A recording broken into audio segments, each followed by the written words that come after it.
want to welcome Nancy Lassen, a labor attorney at the firm of Willig, Williams, and Davidson in Philadelphia. It is very much my honor to have you with us, ma'am. Thank you.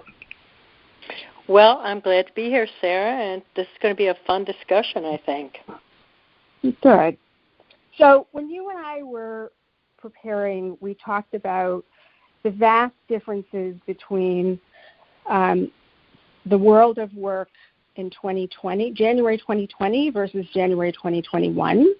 And I want to have you start there with an understanding that you really brought into focus for me, that work-life balance has become increasingly challenging pre-pandemic, had become increasingly challenging in the 20 years or so before the pandemic. So we were already kind of askew in terms of work-life balance, and then comes the pandemic. So paint the picture for us of what the workplace looked like January 2020 versus January 21, where we are now. Sure. So, Sarah, I have a pretty wide-angle view of work and life. I've been a labor attorney for more than 40 years, and I work in probably thousands of different kinds of workplace among hundreds of different kinds of workers, from professional and technical employees to blue-collar and building trades employees and everything in between. And I think it's fair to say I have never seen as radical a change in the milieu of work in such a brief period of time as we've experienced in this very brief period between January of last year and January of this year. I've come to see the organization of life, let's say, as primarily falling into three different spheres: a social sphere that consists of all the things you would put in your social life, your home, your family, your friends, your interests, hobbies, community, leisure, in one sphere, an economic sphere, work, income, economic security, food and shelter security, and a health sphere of all the things you would think of as your health behaviors, your physical health, your mental health, and then an all-important category that I view as completely separate, which is sleep. Those three spheres interact, and to some extent, when they are, when they're imbalanced, there's increased tension between in the Venn diagram and the overlap of your social, your economic, and your health. The last year has, in my view, created a radical increase in tensions between those spheres, within the spheres, and an extreme amount of imbalance. I'll give you a couple of examples. For example, with respect to the social sphere, I would say that only about 35 to 40% of the people that I work with work at home, but they work at home, and a lot of those folks are parents. So now, whereas their children would go to school, or they would go to daycare, or they would have other kinds of caregivers, those options are largely unavailable. That results in a very marked increase in the daily stress for people who are working at home, who have children.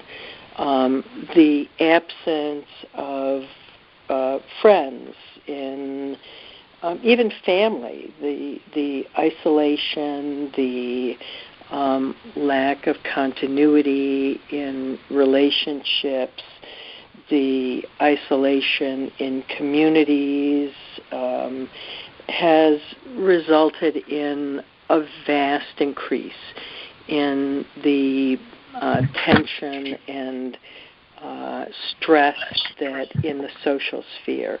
In the health sphere, and those are all new things. Those are changes that have literally didn't exist for most of us on March 1st of last year, and then boom, within 2 weeks to 30 days, the torque and the stress in those areas of our social sphere were ever-present, even omnipresent realities. In our economic sphere, most of us have had our occupations turned on their heads in some way or another.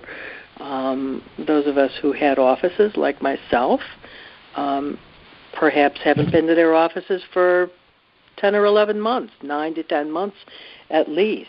Those who are essential workers are now working under conditions of extreme physical and mental stress.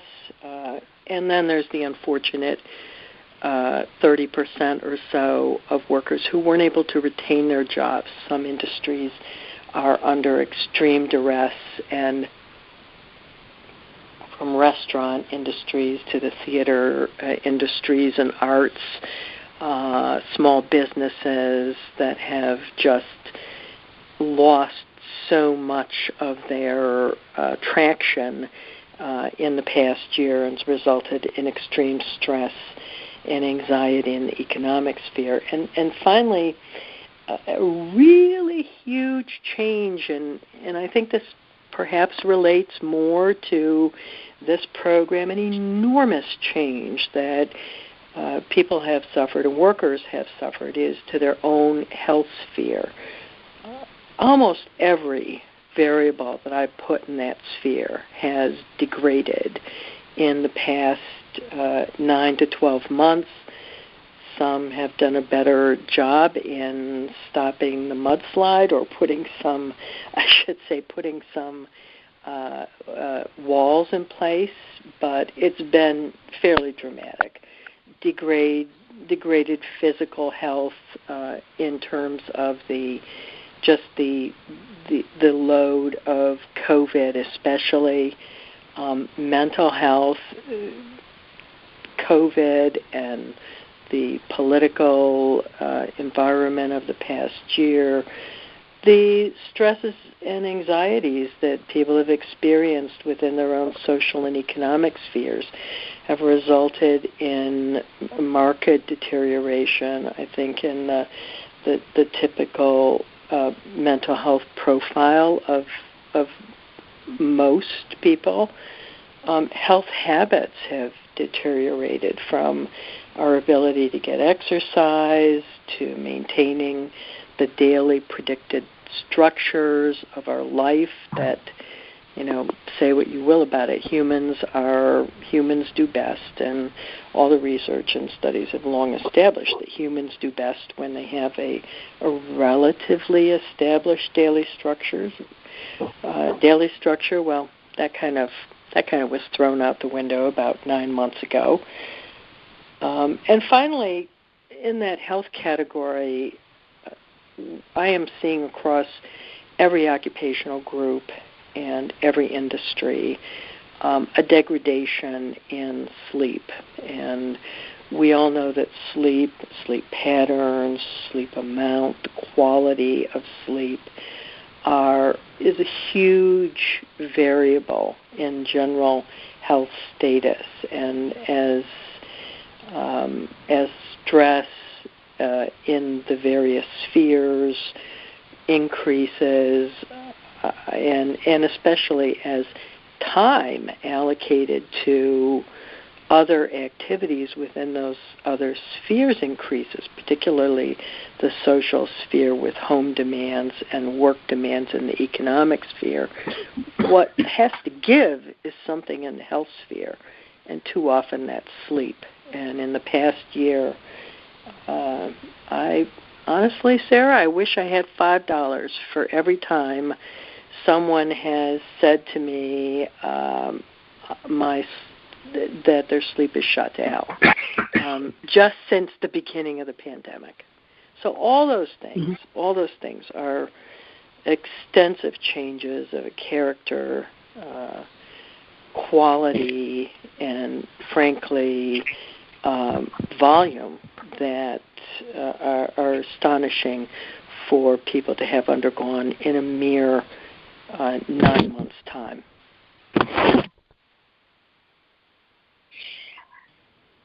We all live it, and we all see it and know it on a certain level, and yet having you articulate it in that kind of clear, concise way really brings home how extraordinary the circumstances are that we find ourselves in. It's really... And I would say that the last time, these are the kind of changes our country probably last experienced in the period between December 1st, 1941 and December 1st, 1942, when, we went from a happy peacetime economy to being under siege and attack and the entire country going to war. I mean, these are the this is the type of massive personal change that individuals across the spectrum of this country have not experienced in 75 or 80 years. It's really astonishing. Right, and that means that there are very few people who either lived through that or remember it who are alive now. So for most of us, this is a completely novel kind of upheaval, which also has other social challenges layered on top of it. The political divisiveness, the protracted chaos associated with the election, which I think made, November, December, 2020 different from certainly any period in my lifetime. And then, you put the two together, and a lot of people are very much on edge, I think, and worn down from the whole confluence. Yeah, I think that's true, that within that health sphere, and particularly the mental health component of health, there was the additional pressure and anxiety of extreme social distraction that reached a peak in the fall and basically through this month with the insurrection in Washington. But it was pretty constant all year. I mean, the volume of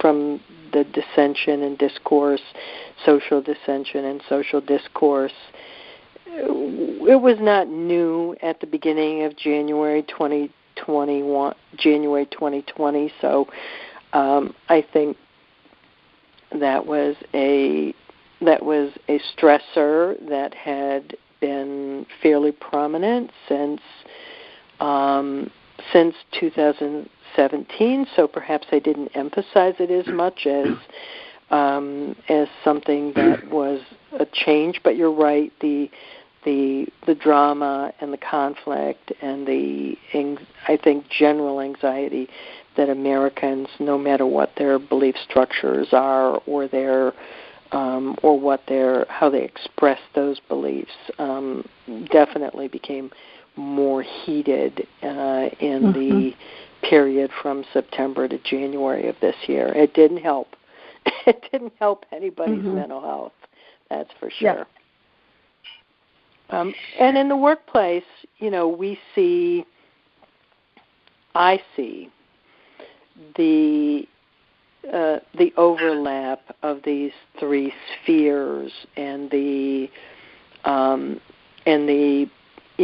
collision, if you will, of all those stressors, creating a really extreme amount of tension on humans trying to work. If we're working at home, the impact of anxiety and tension in our homes and distractions and isolation, the impact of isolation has just been enormous. It's had such an impact on concentration and effectiveness and contentedness. People who are working at home are struggling for equipoise, struggling for balance. And some are doing better at it, especially if they're being helped by their employers to address some of the isolation and anxiety and lack of structure, lack of community issues. And what does that look like, Nan? When an employer is providing meaningful help to offset the isolation? What kinds of programs are we looking at? What kinds of interventions? Well, I've seen employers basically, working in two modalities there. First, a whole variety of different approaches to turn down the stress and turn down the anxiety for for home workers. Staying in touch with workers has been a huge response. For example, things that I've seen are employers organizing group exercises, group sings, group prayers, group shouts. I actually had the privilege of observing a group shout, and it was very fascinating. It was led by an young Aboriginal man who from Australia, who they're specialized in a variety of different shouts that, in fact, are very stress relieving. I've seen employers turn down that stress by doing all kinds of things, from you can wear casual clothes, supplying box lunches at work, small businesses or smaller businesses who structure regular wellness chats, Zoom lunches, opportunities for workers, for co-workers to stay in touch with each other in chat groups. So I think that for home workers, turning down the stress is one thing.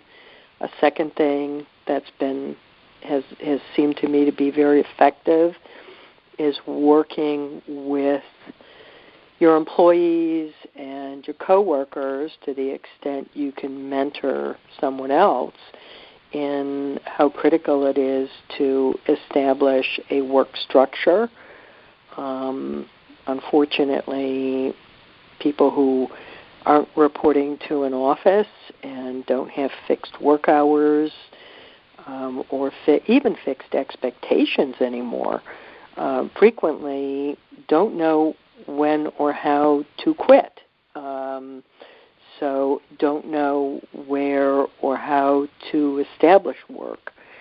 And so the best employers that I've seen do this have said, look, it might be in our interest to have you all out there working 12 and 14 hours a day, but we don't want you to do that.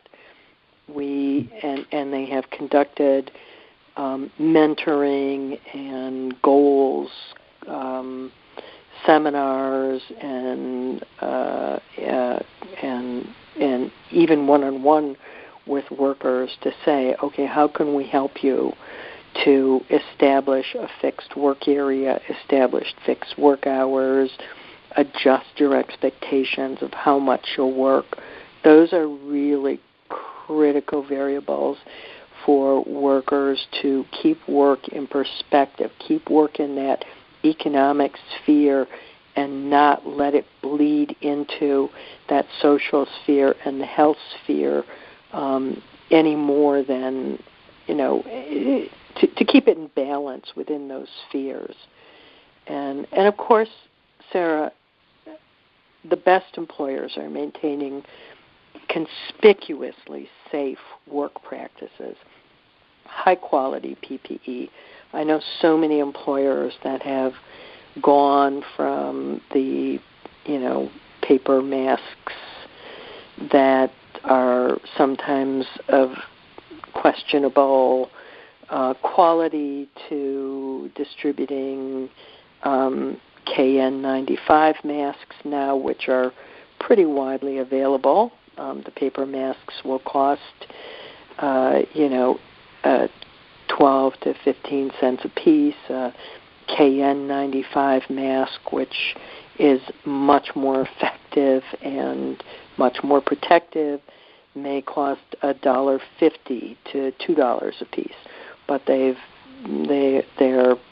got protocols in place, practices for maintaining a safe workplace. They're supplying quality PPE. And those things do have not only a demonstrable impact on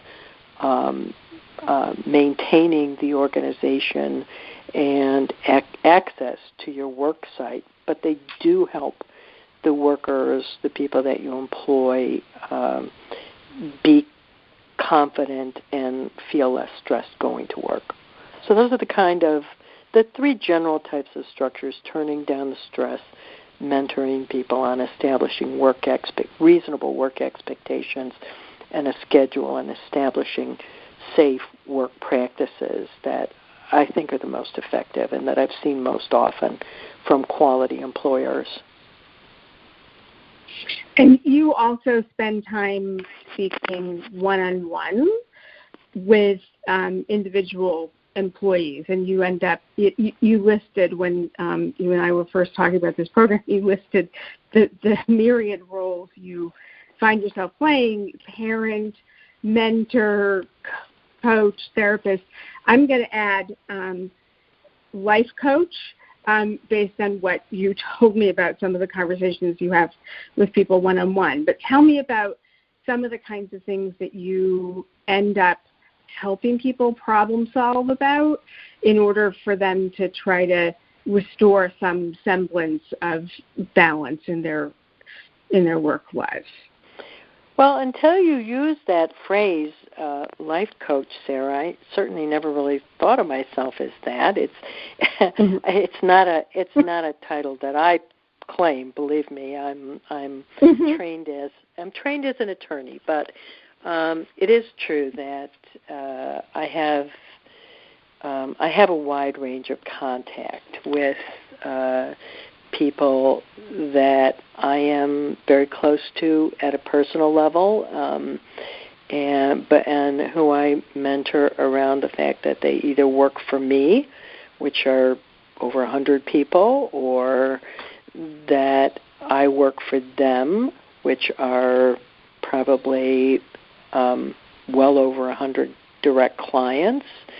My clients are, for the most part, labor organizations, and they're labor organizations that have a lot of staff and officers and all the stuff that I'm talking about, all the kinds of changes and the impact that people have experienced in the past year. Those are certainly taking place with my clients and my own employees.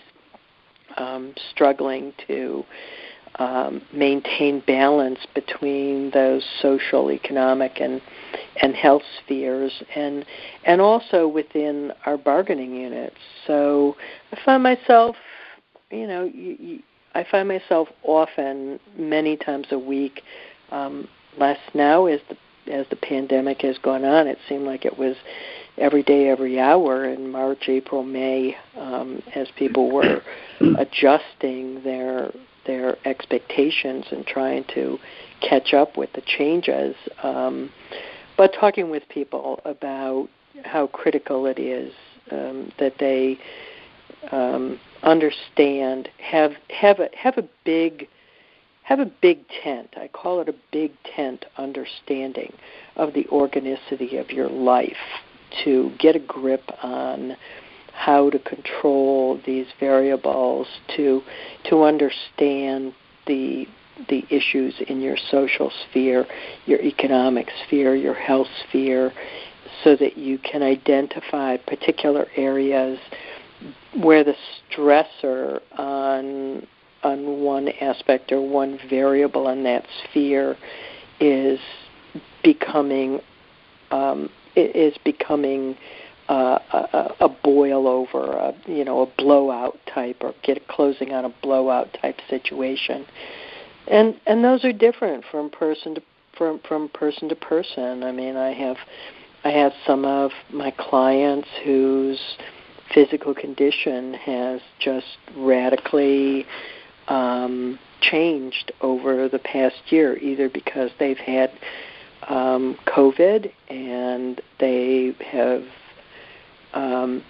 have had to find a way to get back from that, or because their health habits have changed radically.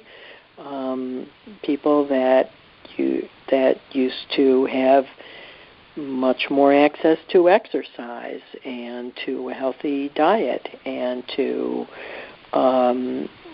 much more established daily structures, which all fell away for various reasons in the pandemic, and resulted in really,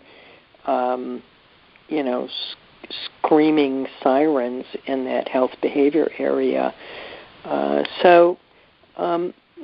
I try to the extent I can, as I know everybody who's all of us that are in this situation try to have an understanding where we can inventory our behaviors and inventory our wellness in these various spheres.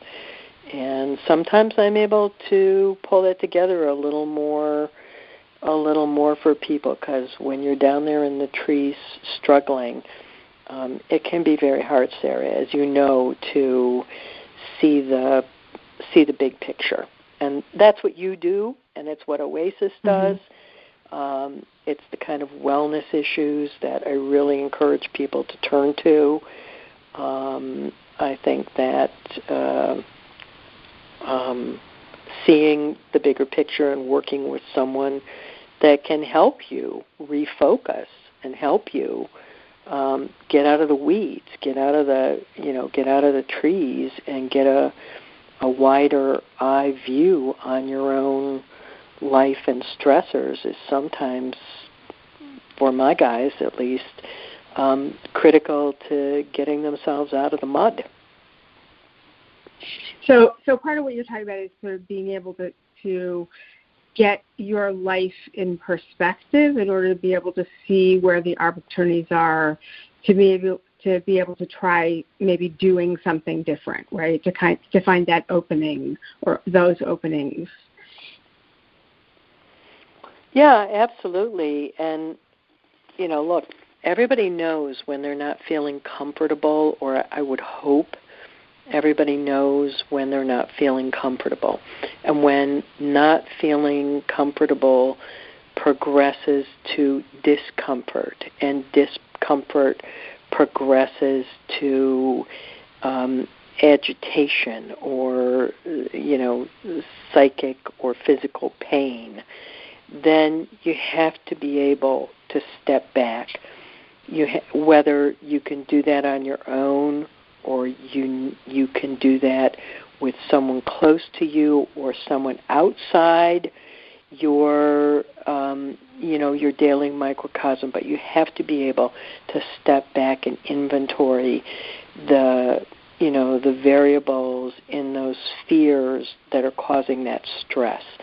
And I have the privilege, and I have the relationship with so many of the people that I work with and know in my own work to be able to give perspective or help them get perspective and make changes that create more balance between those spheres and thereby reduce the tension in their life structures. That's the critical thing. You have to make changes that reduce the tensions. Yeah. And one of the things that you said to me the other day as we were preparing was, it was implied in what you were just saying, but it's like that you feel like it's really essential that people have someone to talk to. I do. I think that within the social sphere, one of the biggest changes that I've seen between January of 2020 and January of 2021 is the dramatic increase in social isolation and absence, just gaps in our lives where we used to have regular gatherings with our family, where we used to have neighborhood picnics, where we used to, we call it the chats over the water cooler although there aren't many water coolers anymore, I guess now we meet each other. We meet each other in hallways and lobbies and, the lunchroom, or we hang out in each other's doorways or in the swing room and the break room. They don't happen anymore. And so I think it's really it's part of the human condition to want and need social context, to want and need engagement.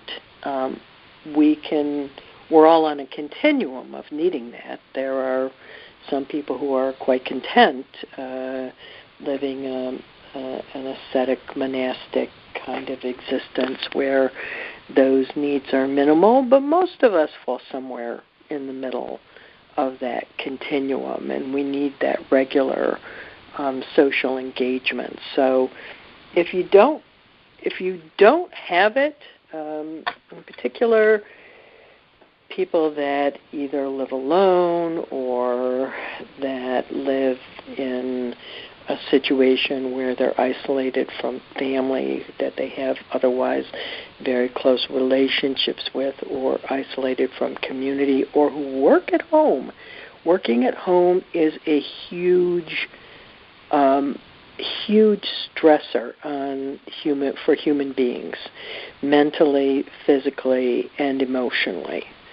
And that is definitely demands that you establish some kind of contact on a regular basis, on a regular daily basis, outside of yourself, to try to fill those voids. And some people are doing it, and some people are not doing it.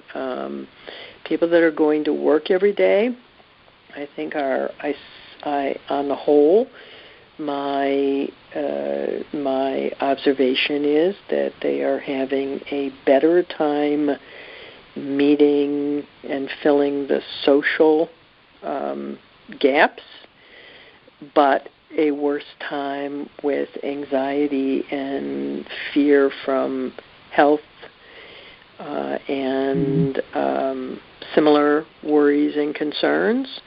people that stay at home are having more effects of isolation and a harder time meeting the social gaps, but have less anxiety and concern over their health situation.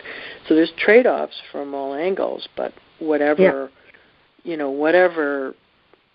however you are working, you need to have, in my view, somebody outside of yourself who can mentor, guide, help you, and you can just feed into and off of about maintaining these balances. And I think what you're saying is it could be a professional, right? It could be a therapist or, a coach of some sort or an attorney like you. But I think you're also saying it could be a friend. Absolutely. I mean, it could be your spouse. It could be, it could be a friend. It could be a neighbor. It could be a family member. It could be. It doesn't have to be someone that is a professional. Although I will tell you that there are some of my clients and friends whose stress and anxiety is of such dimension that I do think that healers of some character are the best touchstones. I mean, you have to make that call. I mean, when you get to the point that you're floundering and drowning, you probably need to reach for someone who is a wellness professional. If you're experiencing the just kind of controlled fear and anxiety and lack of calm that most of us are feeling, then definitely you hold your friends closer. You hold your family closer. You hold your spouse and your children closer. And sometimes your adult children. I mean, in my case, I love talking to my adult children, and I find that lends dimension and perspective and meaning to my weeks. So you can. I'm not sure that would have been true when they were teenagers, but now that they're adults. But yes, I think you find whoever it is that helps you with that isolation and with that anxiety. But the key thing, Sarah, I just want to keep coming back to this. To understand and make meaningful changes that reduce the stress in the spheres of your life,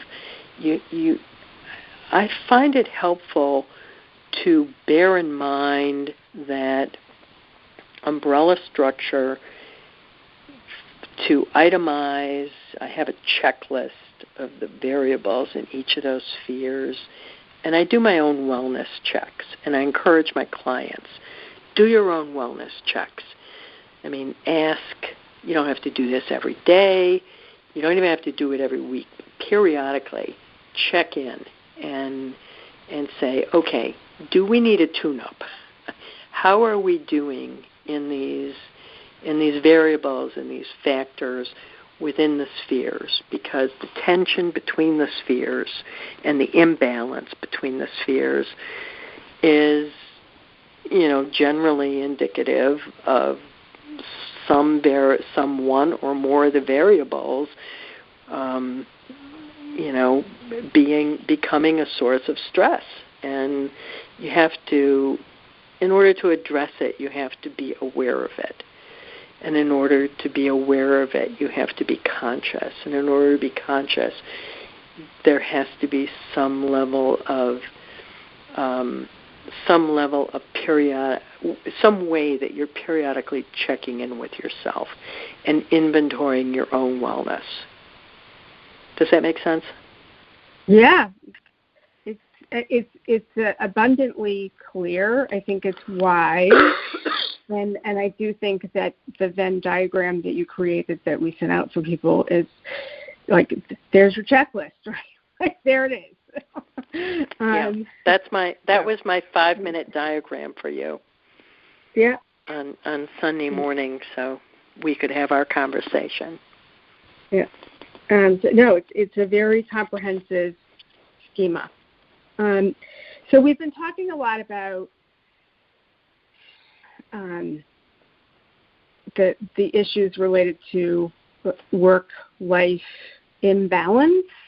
The very first conversation we had that led to us scheduling this podcast tonight was about the presence of the political divide in the workplace, and that directly interfaces with COVID practices, because COVID practices have become politicized to some degree.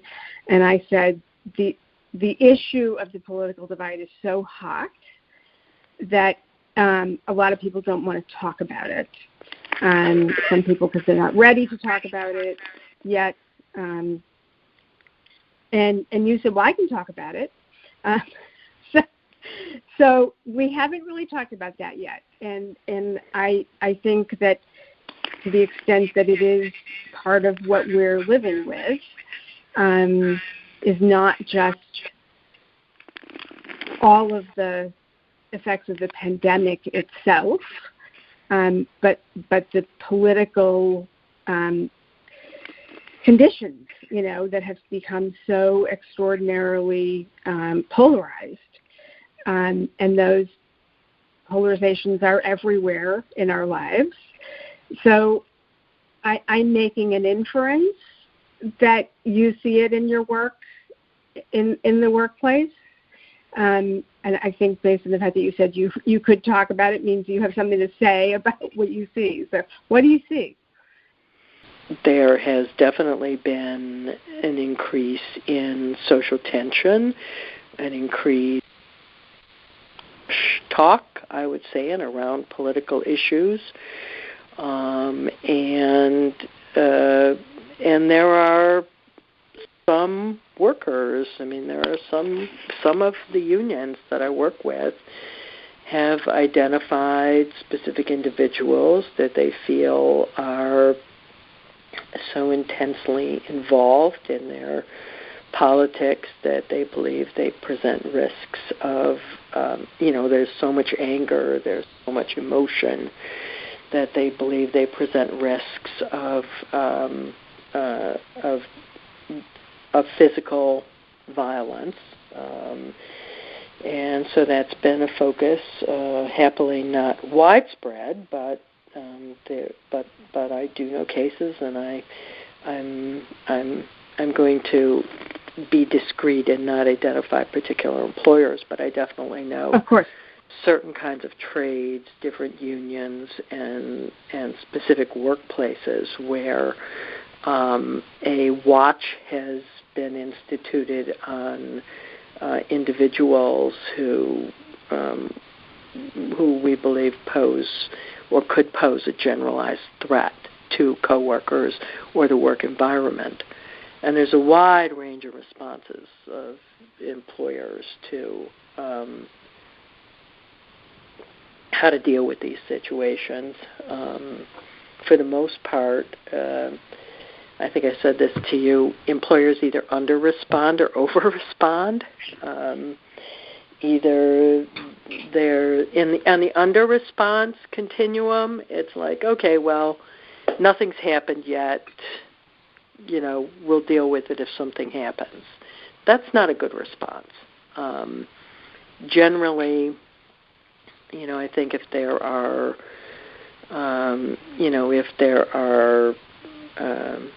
when you have times of discord and distress, and those behaviors are manifesting themselves in antagonisms at work, whether that's anything from trash talk to verbal aggression to physical aggression, those are, I think you have to be more proactive than that. The best workplaces are more proactive. I am aware of a couple of employers that basically said, and have tried to, in various ways, to enforce of these are not issues that come to work. And that's not terribly successful, because that's like asking someone to check their social sphere at the door. If you remember what I said earlier, the various spheres of our daily life are a Venn diagram. You're taking your social sphere to work, you're bringing your health sphere home and to work, and you're taking work to your health sphere and home. So, the lockdown mentality of some employers of, these are not conversations and these are not discussions that we'll have here. You can, is, and those employers do that in ways like, you could always wear whatever ball cap you wanted into the plant. Well, now it can't have any kind of political candidate or saying or phrase on it. It has to be a plain ball cap. You could previously wear any kind of a T-shirt under your coveralls on the assembly line. Now it has to be a plain T-shirt or have a non-political or non-politicized or social content on it. So those kind of suppression techniques are not terribly useful either. Companies that want to institute, a sort of like let's have a visual scrub. We've worked with to develop a uniform requirement, for example. Hats are permitted, but they're company hats. And the company gives out the hats. Company T-shirts are issued. Company coveralls are issued. And I do find that when you clear the visual field, that does help. It really does help. There's a bit, Sarah, of the charging the red cape that I've seen happening in a lot of workplaces. We had a group in a rural area, which shall go unnamed, where some of the guys decided, they were just going to muster up like an hour early for work every day and kind of have a spontaneous political rally outside the gates in support of their now defeated candidate. And that was quite controversial because they were on, on public land, and that was a First Amendment expression. It really did turn up the heat and the volume, and we had to we, meaning the union, and I had to advise the union on some response to that, and my response was they have a right to be there, and don't turn up the heat. Don't turn up the heat. And so, let them have their demonstrations, and sure enough, after 2 or 3 days, it stopped. But that was a provocation, and if there had been a counter demonstration, or there had been some kind of, hardline response, and police were called, and it became more confrontational, it could easily have escalated. And that is a cycle, whether at work or in our lives in the community or at home. This this divide that you're talking about depends on finding ways to de-escalate. And culturally and socially, we've struggled with that these past few years, especially in the past year, with the increased tensions of COVID and the election. So that's the most prominent intervention at the workplace level has been strategies for de-escalation. Yeah. Which I would say, as a psychologist, makes a lot of sense to me.